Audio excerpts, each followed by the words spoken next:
Now, trachea can be pulled because of these pathologies. If trachea can also be pushed by, it can also be pushed. Now, remember, it's a push, it is on the opposite side. It is always on the opposite side. So, what exactly can push the trachea? Can be mediastinal mass. It can be any cancer, let's say, for example, but it can also be effusion. Can also be effusion. No, no, don't write on the board. Somebody is checking.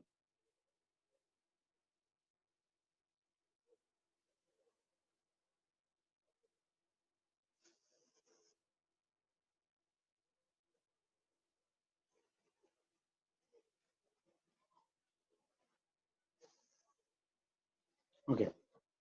So it can be pushed by because of these particular pathologies. Can be pushed by these pathologies.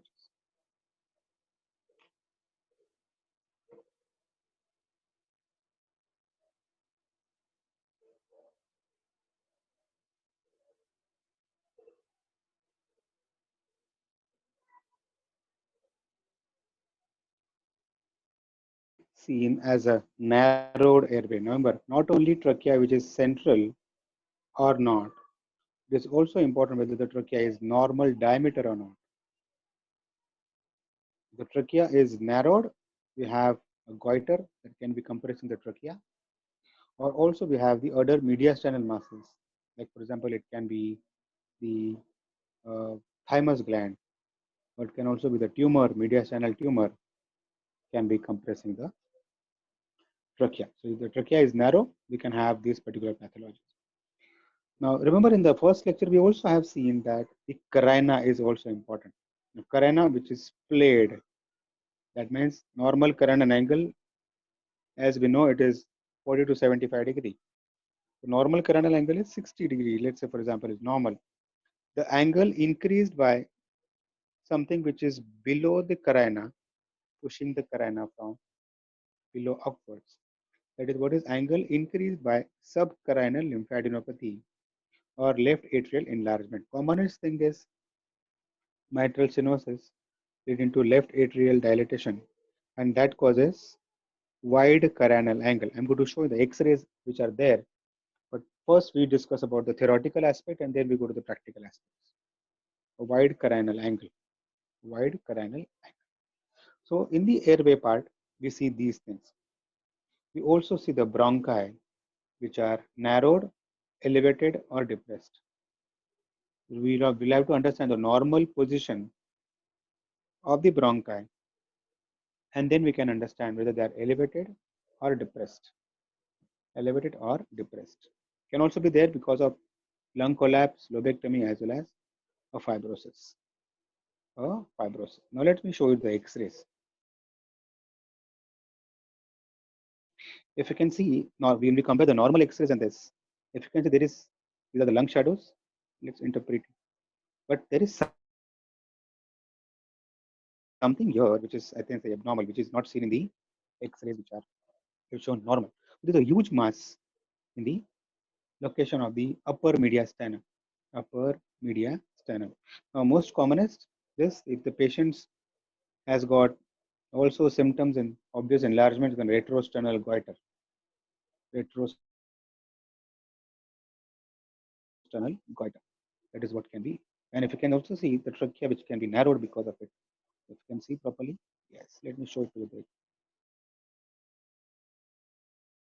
Trachea, which can, if you can see, this is what is the trachea. It's a slight black shadow. Now, normal diameter of trachea is approximately this size. I'm going to have a green color. This is what is normal. I hope it is seen. Well, let's say black. This is what is the normal diameter. But in this case, if you can see the trachea, which is narrow, again, common cause can be a goiter. Because goiter is sitting on the trachea, which can be compressing the trachea. And we also see, in this case, the splayed carinal angle. If you can see properly, this is what is a trachea, right bronchus and the left bronchus. This is what is a splayed carina due to left atrial enlargement. Cardiomyopathy can be a cause. Now, whether it is cardiomyopathy or mitral stenosis is not an X-ray diagnosis. It can be 2D echo, can be confirming it. But let's say, for example, wide split coronal angle because of the right atrial enlargement. Right atrial enlargement. In this case, the whole heart is dilated, so it is in cardiomyopathy. Remember, if it is only left atrial enlargement, we have seen that in the first lecture, it is a straightening of the left border of the heart. Remember, we have discussed that in the first lecture. Straightening of the left border of the heart is because of left atrial enlargement, right? So this is what is you can say splayed carina can be because of left atrial enlargement. Now, second thing, what we should see stands for B is breast and the bones. So, a lot of times the mastectomy is performed. Remember, the most common cancer in developed country, as well as it is they're more common in India also these days. So, mastectomy is a very common surgery performed. So, if the mastectomy makes underlying lung look relatively dark, but if the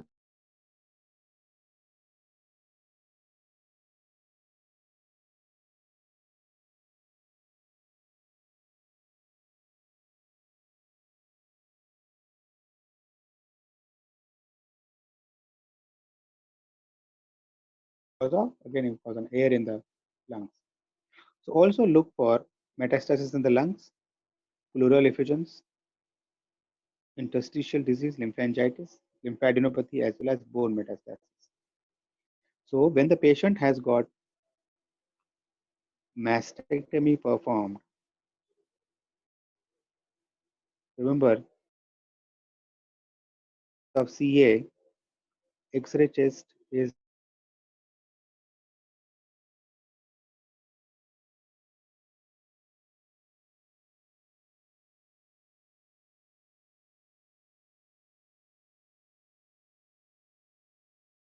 metastasis in the lungs. Pleural effusion can also be a malignant pleural effusion in this case. Lymphangitis, lymphadenopathy, and bone metastasis. So here, X-ray was performed to look for recurrence of the cancer. Because that history, X-rays cannot be interpreted directly. Practitioners very well know this because we require a patient history also long. If the patient history is not there, X-rays can mislead to a diagnosis. When the patient has got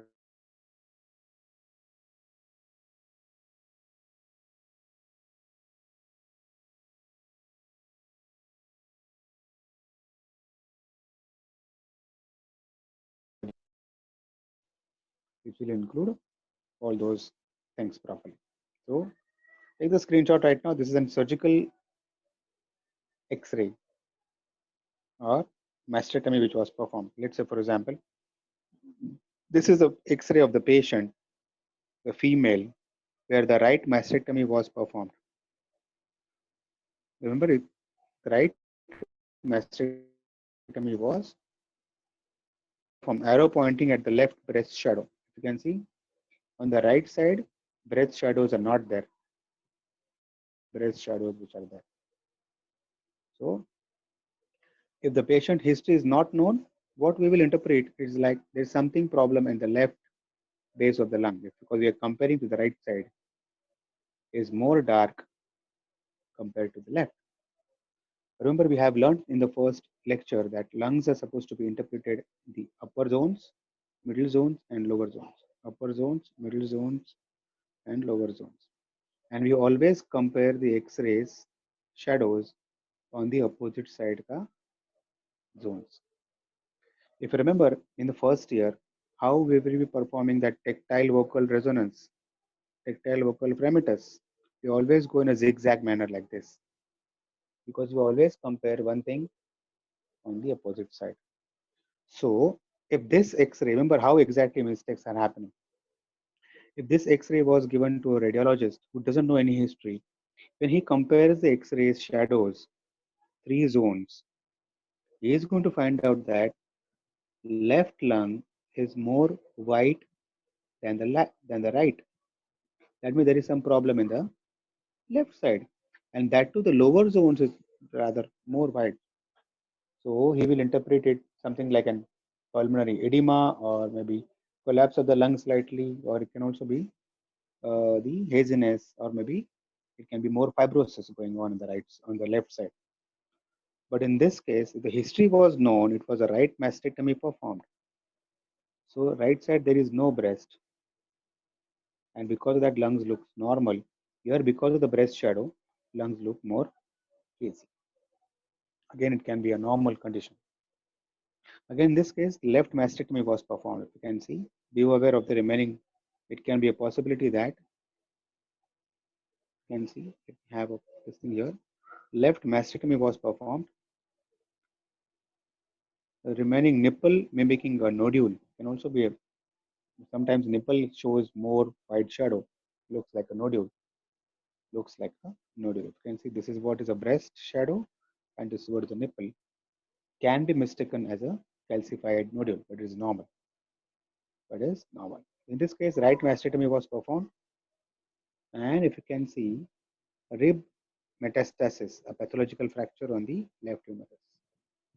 If you can see, right mastectomy was performed, rib metastasis, and a pathological fracture of the left humerus. This is what is the fracture of the left humerus. So let me have where exactly is the metastasis. Okay. If it is a digital X-ray, I'm not very sure whether all of you are able to appreciate it. But this is what is a rib. And you can see this continuation here. There is a, and that is what was a rib metastasis. So this was an important X-ray with metastasis in the ribs. Metastasis in the ribs, right rib. And also it can be a fracture on the other side. There can be additional finding. If you can see, this is what is a fracture, but may not be related to something which is right now. So breast shadows are important to be interpreted. Next thing we're going to find out is what is bones.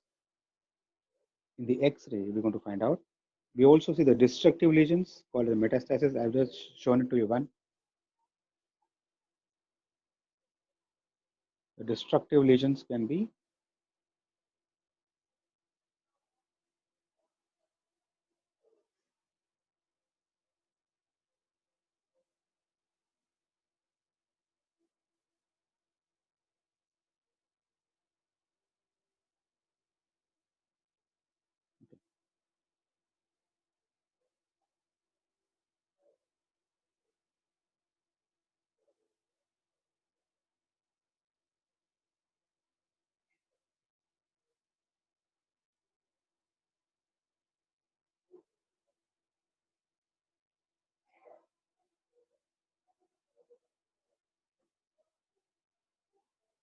first.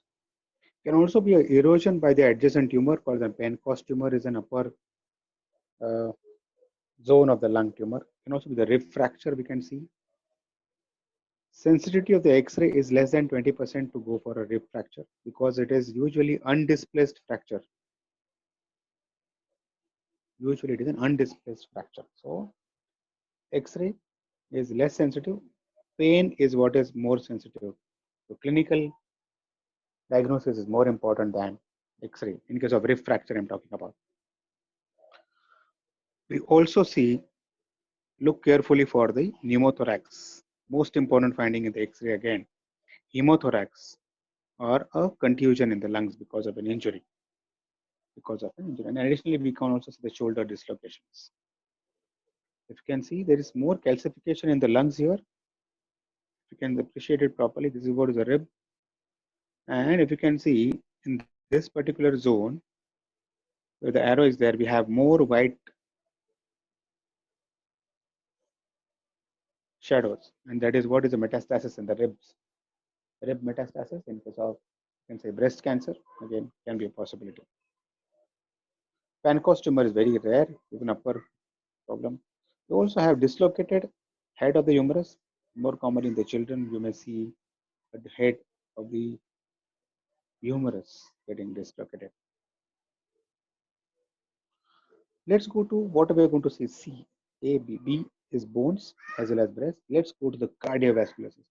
One of the most important thing we're going to have a discussion on is cardiovascular system X-rays. Remember we discussed in the first lecture that heart size is less than 50% of the CT ratio in a PA view, of course. It's very important to understand that it is in the PA view, because if it's an AP view, heart normally looks bigger. We discussed that in the first lecture. So first thing we're going to see in the X-ray in case of cardiovascular system is the size of the heart. So it is called as a CT ratio, cardiothoracic ratio, and it should be less than 50%. Now generalized cardiomegaly or specific chamber. In the previous lecture, previous X-ray, if you can see, heart was enlarged, generalized, and it wasn't because of the cardiomyopathy. Because in cardiomyopathy, complete weakness is there in the heart. So it's a generalized enlargement or the specific chamber, whether it is a right atrium enlarged, left ventricle enlarged, right ventricle enlarged, or left atrium. So we can also understand it because remember in the first lecture we have understood which border of the heart shows which particular chamber. Remember the first lecture.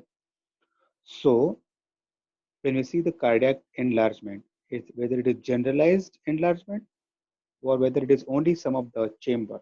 Because if it is a right atrium enlarged, I will think about mitral stenosis. I will also think about mitral regurgitation in that case. If the left ventricle enlarged, I'm going to think about hypertension, commonest cause. If the right ventricle enlarged, I'm going to think about the pulmonary hypertension. If the right atrium is enlarged, I'm going to think about tricuspid stenosis, tricuspid regurgitation.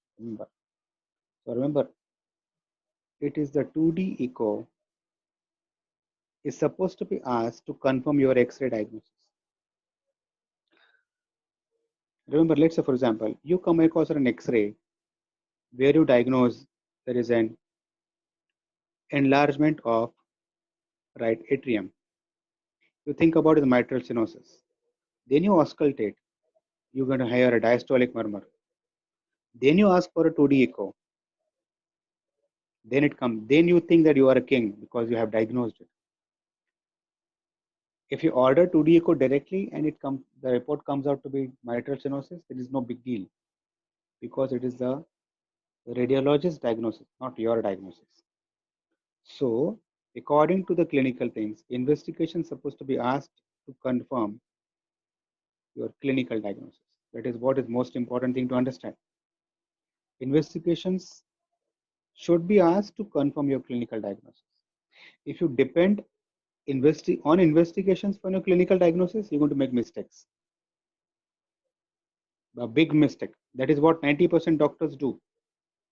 They totally depend upon investigations for their diagnosis, and that is where they make huge mistakes. Investigations are supposed to be asked, I'm going to repeat it again because the most important statement, to confirm your clinical diagnosis. And next investigation is supposed to be asked to reconfirm your clinical, again, investigation diagnosis. So let's come to the point. So whether it is generalized cardiomegaly or a specific chamber, first point.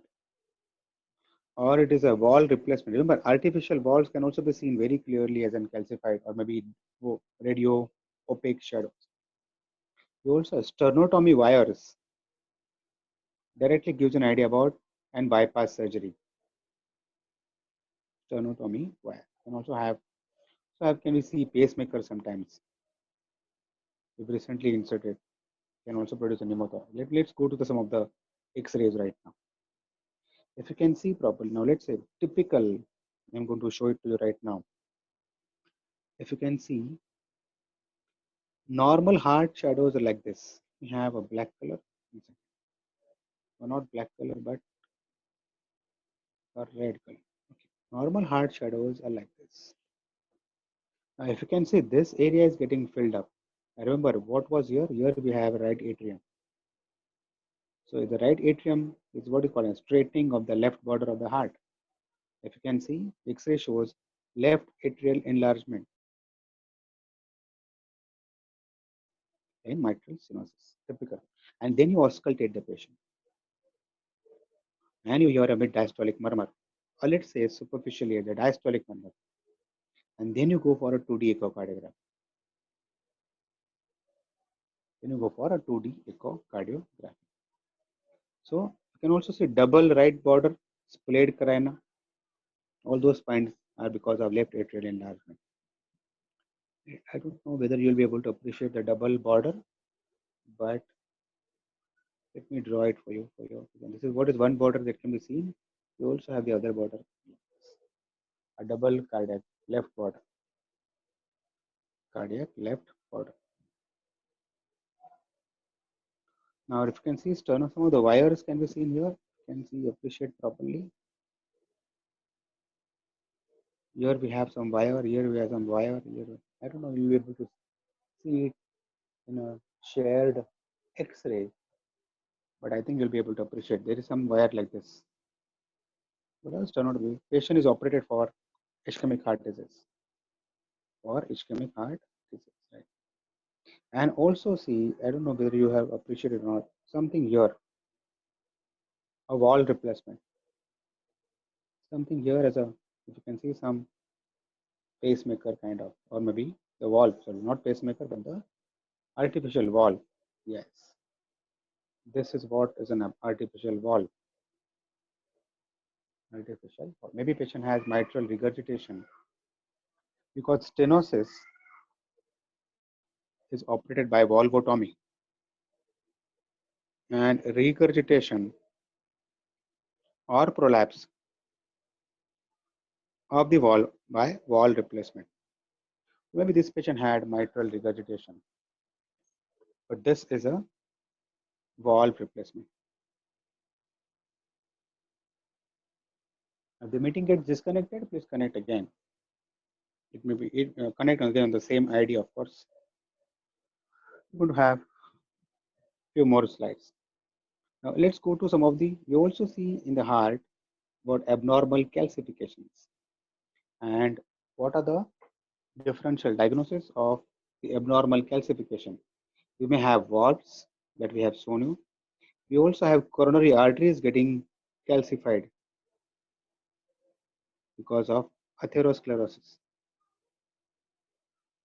Very typical thing and obvious thing to find out. You can also see old infarct. Let's say patient has got previous MI or all dead tissues in the body ultimately gets calcified. So if it is an infarct which is old, 5 years before patient had myocardial infarction, can also be seen as a calcification in the heart. Or the tumor, atrial myxoma, very rare. Again, more of an MCQ question. And also previous inflammation in the pericardium, pericarditis, or maybe an even old tuberculosis can be seen over the heart as an abnormal calcification. Somebody will think tuberculosis is a lung disorder. How will it look as a calcification in the heart? Remember, lungs are overlapped by the heart. So calcification in the lung will be seen as a calcification in the heart in an X-ray. In an X-ray, remember. So whenever we see abnormal calcification, think about valves, coronary arteries, calcified, old infarcts, very rarely a tumor, or also it can be previous inflammation. Previous inflammation.